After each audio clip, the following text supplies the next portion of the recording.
Allez, bonjour à tous, bienvenue à cette nouvelle vidéo. Alors, aujourd'hui je veux nous entretenir sur une question: comment réussir tout en aidant les autres. Alors, dans la quête de notre bonheur, dans la quête de notre richesse, des fois lorsque nous avons un peu d'argent, parce que je fais toujours une différence entre avoir l'argent et avoir la richesse, nous avons tendance à exploiter les autres pour obtenir notre richesse. Nous avons tendance à exploiter notre prochain juste pour atteindre nos objectifs. Alors que l'idéal serait de chaque fois accompagner également l'autre à atteindre son objectif. Parce que lorsque l'autre atteint ses objectifs, c'est vous qui avez atteint également un autre objectif. Parce que la richesse, elle est contagieuse. Le bonheur, il est contagieux. Imaginez un instant que vous vous retrouvez dans une société où c'est vous seul qui avez le pouvoir de l'argent. C'est vous seul qui avez la possibilité de changer les choses. Dans votre famille, quand il y a une situation, il faut forcément vous voir. Dans la société, il faut forcément vous voir.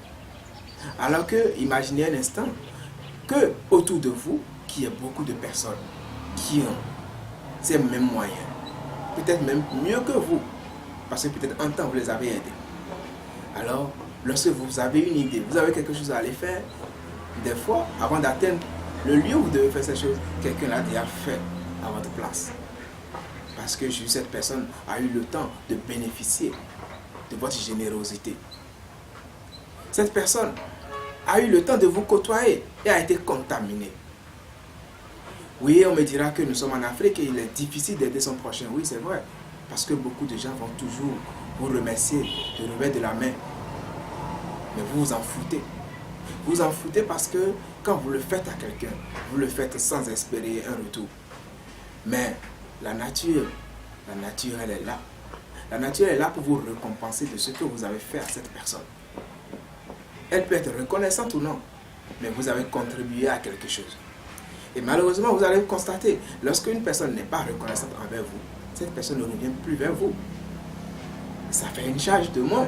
Et vous allez rencontrer une autre personne que vous allez forcément encore aider. Alors, imaginez un monde où tout autour de vous, ça rayonne, ça sourit, ça vit. Contrairement à un monde où tout le monde pleure et c'est vous seul qui riez au milieu. Lorsque vous allez vous retrouver dans un milieu comme ça, vous allez vous retrouver en pleurs parce que le bonheur contamine. La paix, ça contamine. Mais le malheur aussi contamine. Parce que lorsque vous allez vous retrouver dans un endroit où les gens ne sourient pas, vous serez obligé aussi de ne pas sourire et de faire comme eux. Ne serait-ce que 30 secondes, même 2 secondes de malheur dans votre vie, c'est très important. Parce que nous devons garder le sourire, la joie de vivre. Alors, accompagnons les autres. Accompagnons les autres à réussir. Et nous allons réussir davantage. La loi de l'attraction n'a jamais menti, elle marche toujours. Aidez les gens, vous serez aidés en retour. Parce que vous aurez toujours besoin de quelqu'un d'autre. Merci, à la prochaine.